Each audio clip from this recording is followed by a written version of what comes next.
Welcome to September, Colorado. The month started off with a big blow to our state from Washington, and then new data that the governor is calling disastrous regarding the impact of tariffs on Colorado. And there's the confusing back and forth as to who can get COVID vaccines.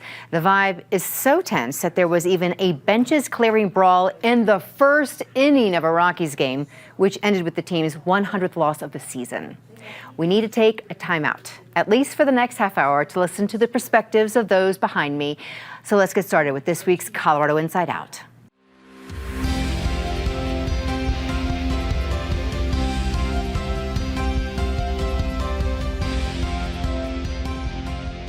Hi, everyone. I'm Kyle Dyer. Let me get right to introducing you to this week's Insider panel. We start with Patty Calhoun, founder and editor of Westword, Marianne Goodland, chief legislative reporter at Colorado Politics and the Colorado Springs and Denver Gazettes, Luigi Del Puerto, editor at Colorado Politics and the Denver Gazette, and Christy Burton Brown, executive vice president at Advance Colorado and former chair of the Colorado Republican Party.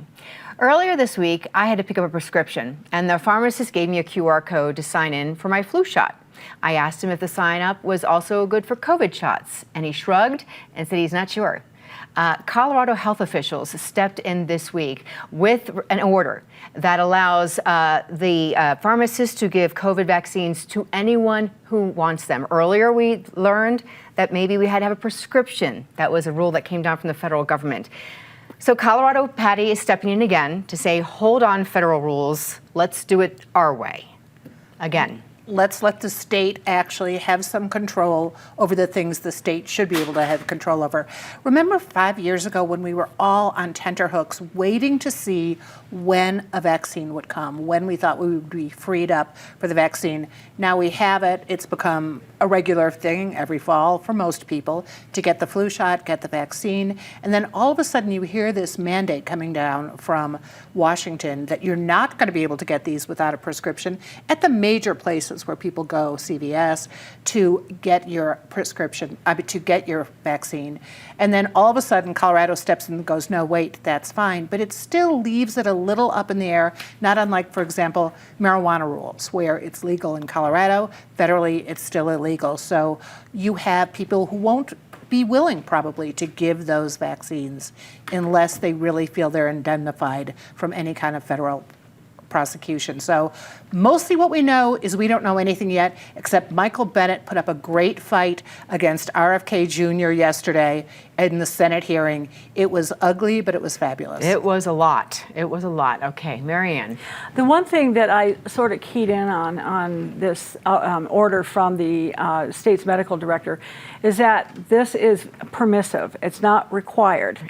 And that seems to me that that's going to give some wiggle room to companies, pharmacies, whatever, who aren't willing to test the federal government on this. And the one thing we're not hearing from the insurance companies, because they're the ones who pay for this, and we're not hearing, yeah, we're fine with what Colorado is doing, or, you know, we'll do whatever the federal government tells us. I mean, that's the end line for anyone who's insured. Your insurance company is paying for this now. It used to be the government was paying for it. Insurance is covering it now. Will they? And I think that's a big question. All right, Luigi. Yeah, I think just to be clear, this has always been under the state's purview. And what I mean by that is our state law actually says we are going to follow the recommendations of the federal government. If the recommendation of the federal government says you need to get the vaccine, then we allow our pharmacies in the state, operating in the state, licensed here, to give the vaccine, COVID-19 vaccine, without a prescription. What happened was a sequence of events. The FDA approved the vaccines recently only for senior citizens, older residents, and for people who have underlying conditions, about 30 of them, and otherwise you need a prescription to do that. So what we did is we did what's called a standing order issued by the state health department that said, no, as Marianne said, we are going to allow the pharmacists to give out and provide the vaccines without a prescription. That's what happened. Now, to Marianne's point, she's exactly correct. The question is, what do insurance companies do? Christy.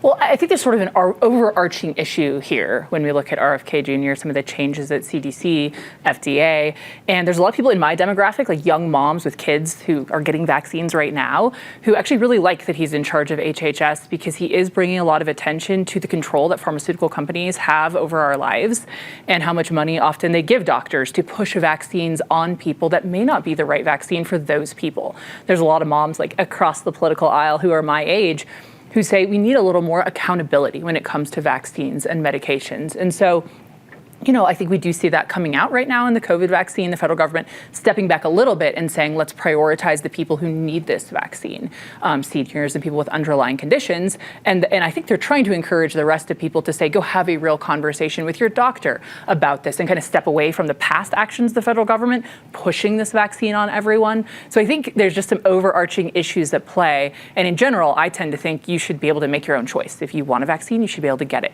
If you don't want the COVID vaccine, it shouldn't be forced on you. And so I just think we see this at play right now. I think there's just so much confusion, especially with what's going on with the agency, that I think people don't know really what's going on.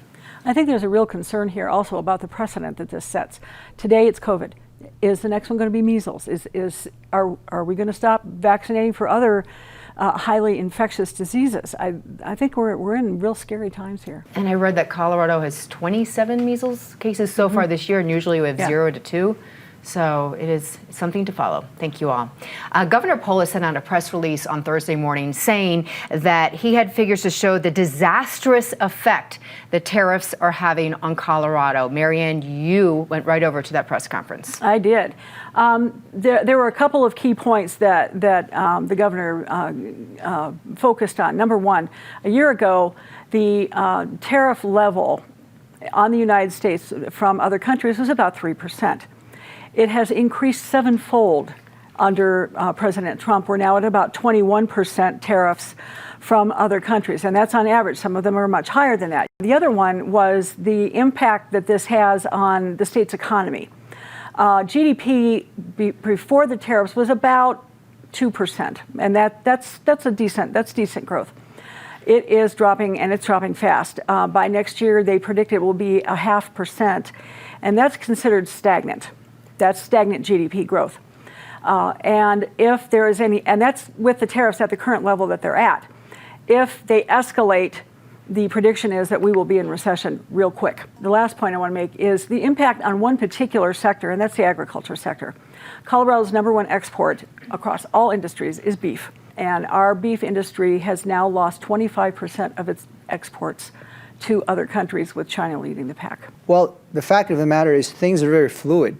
Even now, negotiations are going at the federal level. So we don't really know what the tariff situation is going to look like in 3 months, 6 months, a year out. What we do know, of course, is that if there's a high trade barrier, that's not good for businesses that are exporting. Some win, some lose, but I think for the most part, people agree that if that barriers are pretty high for global trade, an economy like the United States, especially Colorado, which exports a lot, will lose out. Christy. So I think when you see Polis's press conference, you see the governor kind of stepping in line with Phil Weiser and Janet Griswold and doing his own way of attacking the Trump administration. And what I think is missing from his talk on the tariffs, and of course there's going to be an economic impact to Colorado, that's unquestionable, but what you see missing is his plan. He is the governor of Colorado. What is he going to do to take steps to help businesses in Colorado? We just saw a special session where he signed bills that raised taxes on businesses across Colorado. Some of these same businesses he's now claiming are affected by tariffs. So you can't really throw all the blame on the federal government and say, oh my goodness, we're going to have a recession here in Colorado, economic downturn.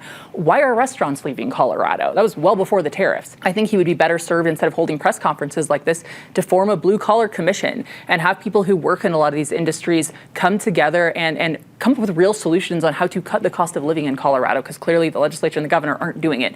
Maybe real people who work in these sectors could figure out a plan and propose it to the government. Marianne, did he say kind of a what's next, a game plan?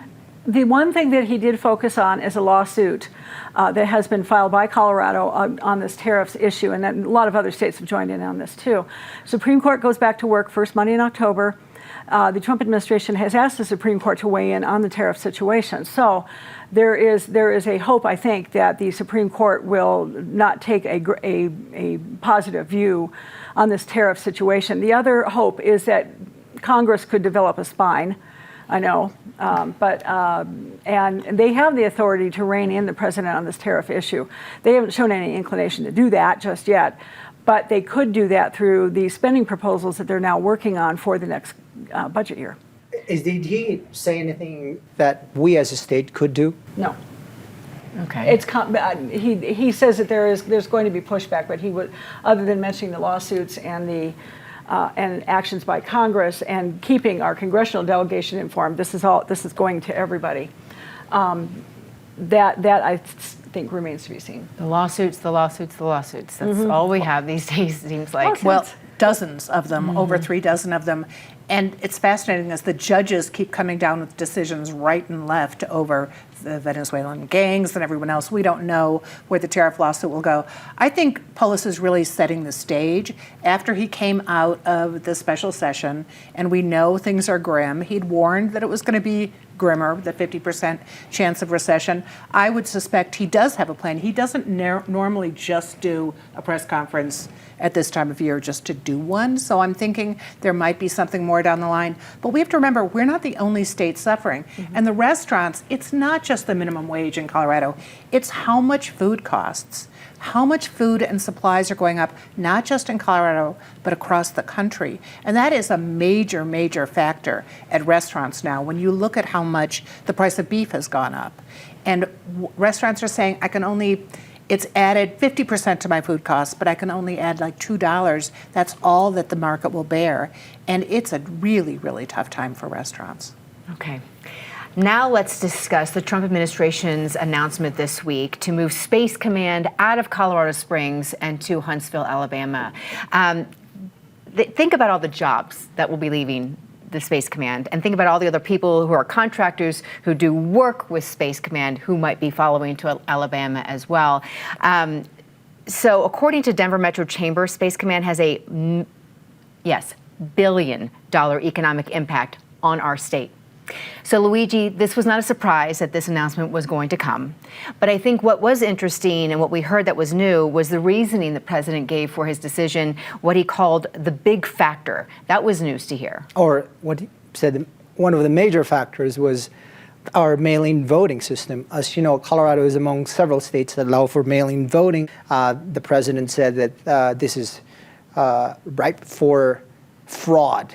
That's what he said. But again, we've been hearing about the announcement on and off for the last 5-6 months. We kind of knew that this was happening the moment that the president took his oath of office. We've heard from sources that this was on its way. We know Alabama had a pretty robust lobbying team pressing the president to move Space Command Huntsville. And so we knew this was coming.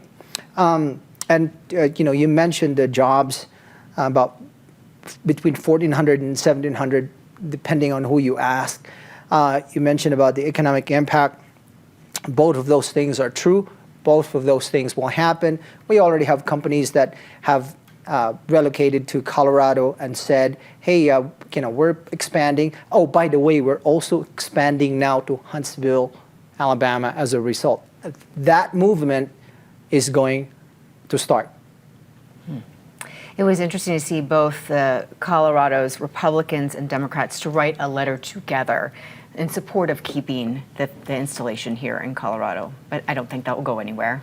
Sure, it's not going to. I mean, I think the Trump administration has made their decision. It's going to be relocated to Huntsville, Alabama. But I think, of course, if you're a Coloradan, you want the jobs kept in Colorado. You want Space Command kept in Colorado. I think if you're looking at it from the eyes of the Trump administration, though, despite I think sometimes the president maybe gets hung up on one major factor instead of talking about all the factors at play.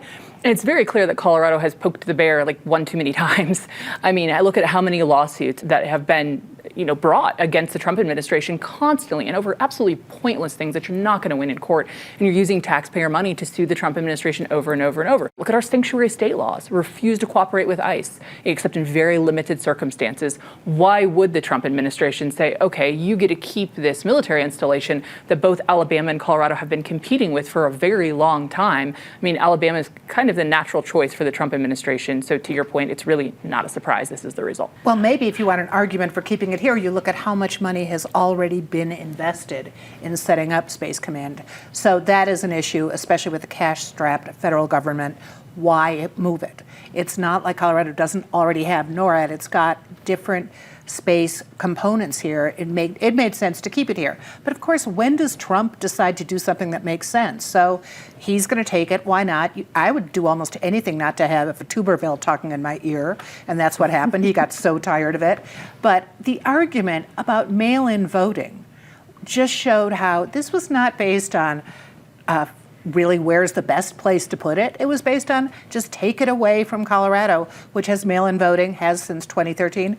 Alabama has mail-in voting too, not quite as robust or efficient or perhaps competent as Colorado's does, but to use that argument just showed there was no real reason to move this now except Trump wanted to. This comes at an interesting time when the administration has been sort of going back and forth between focusing on cutting spending and spending money on things like a new ballroom at the White House or paving over the Rose Garden.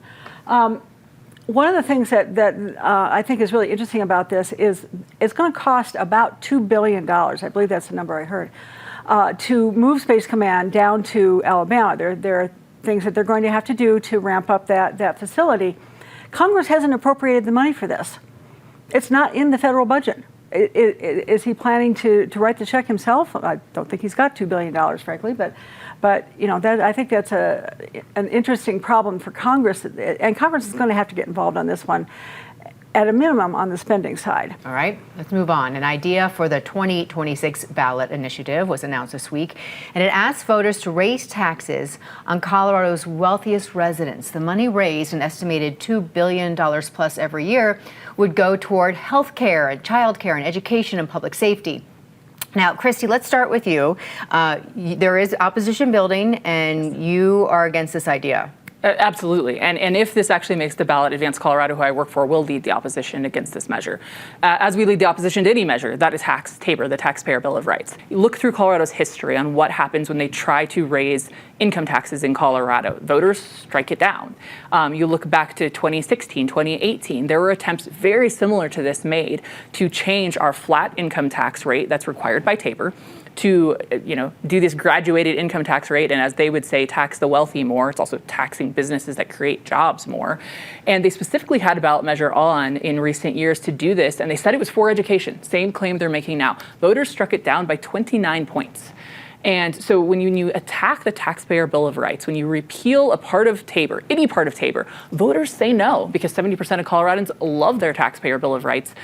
I think the other important piece to this is that while they're going to talk about taxing the wealthy, they're also taxing small businesses. It's these businesses that would be boxed out of the state, would likely leave the state. This would drive down revenue in Colorado. It's a terrible idea, and voters don't like these kind of proposals. Patty. Although some voters might like it this year when they're seeing the billionaires who are getting more access in the White House, more access to federal government, more access to their lives. And you might see that people would be more inclined this year. This is a really new proposal out there. Tax the wealthy does sound good to some people. I know it's been floated that in Massachusetts, when this was introduced, a lot of billionaires, millionaires left or moved on, which isn't really the case. So we'll see how this all shakes out. Will it actually make it to the ballot? If it does, that means there's going to be someone with a lot of money behind it, and we're going to hear a lot of arguments pro and con about this, and it's going to take a deep dive to really figure out what it might do, because we're still figuring out the ramifications of the big, beautiful bill on businesses. Looks like the big corporations are going to do better than they would have before. And of course, on our recent special session, what's going to happen to businesses. So just throw this one in the mix. Okay, speaking of deep dives, you did the first one. You broke this story the other day. Let's just get off the, say, 125,000 signatures would have to get this on the ballot. How would it get? 124,638, I think is the number, very close to that. Okay. And that's valid signatures. Now, in order to get that many valid signatures, the rule of thumb is that you get twice that many, so or close to that. So and the other thing is that this is a constitutional amendment, which means that they have to get signatures in every state Senate district, all 35, a percentage. I think 2%. I think is the number of registered voters in every Senate district. The other thing that I found rather interesting about this proposal is I went back and looked at the language of Tabor, and I had some help from some folks here. And while Tabor didn't say you have to have a flat tax rate, it mandated one rate.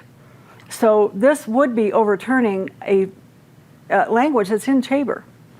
And that's been kind of frustrating to the folks that oppose this. On the flip side of this, everybody under 500,000 in income, and that includes small businesses, and this would be really small businesses, I suspect, is going to get a tax break. Luigi, your thoughts on all this?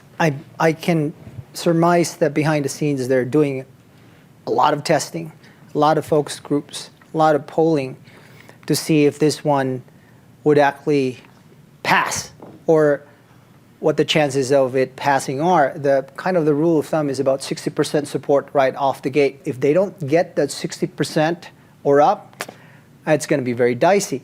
Now, I will say there's about a dozen brackets here from 4.2 up to 9.2%, and right now we're at 4.4. So for the highest income earners, $10 million and up, they'll be asked to pay $500,000 more than they're already doing right now. For those in the lower brackets, they'll see about a $200 savings tax cut every year. It's a very smartly done bracket system, because I can see them bifurcating the people who are going to be the people who are going to show up at the polls the most. So what is designed to do is really get the support of those people who are going to show up to vote. And politically, that's very, very savvy. This is going to be an interesting year plus, trying to figure all this out. Okay, now let's go down the line and talk about some of the highs and the lows of this week. We will start on a low note and with Patty. Sorry to say this, I love Cleo Parker Robinson and her dance group. They've done wonderful things over the last 50 years. But if I were the mayor of a city who was about to lay off 171 people and make other cuts, I would have thought twice about going on the Dancing with the Stars Cleo Parker Robinson benefit in a leopard skin outfit. You were talking about Mayor Mike Mayor Johnston? Mike Johnston, yeah. Okay. The optics not good in a week when a lot of people took a hard hit. Is he a good dancer? I didn't see the whole thing. Can't speak for it. Okay.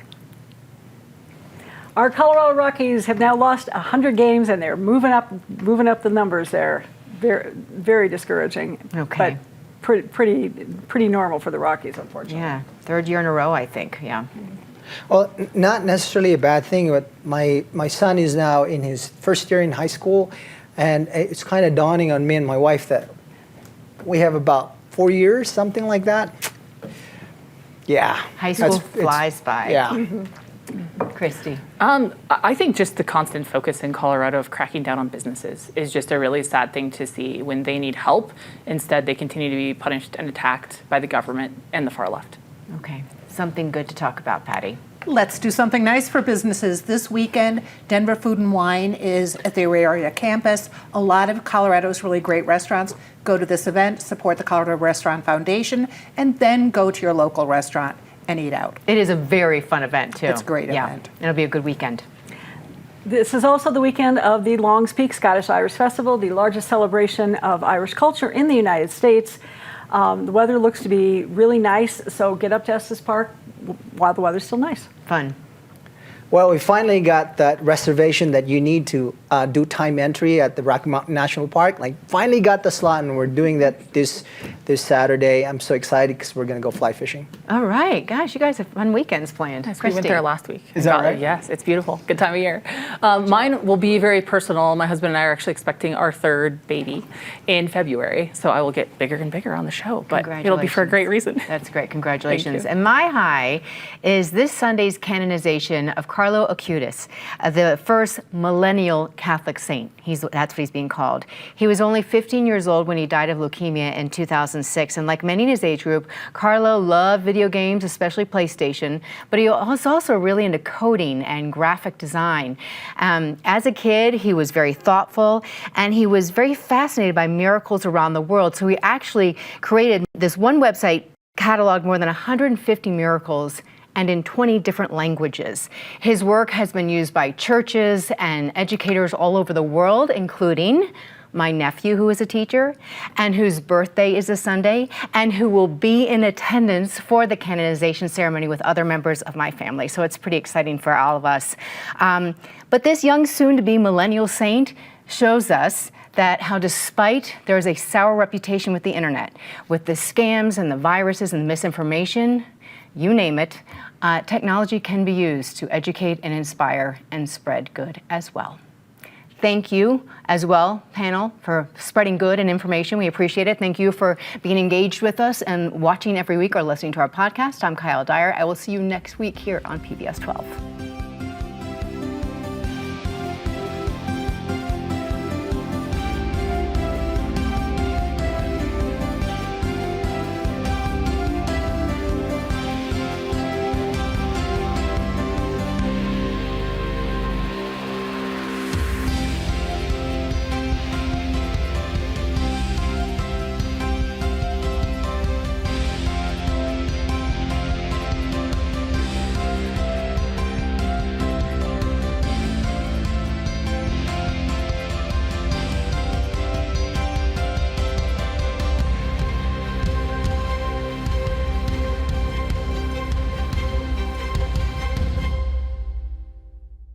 PBS 12 believes in the power of original, local programming. Help us bring more shows, like the one you just watched, by donating at pbs12.org/program support today.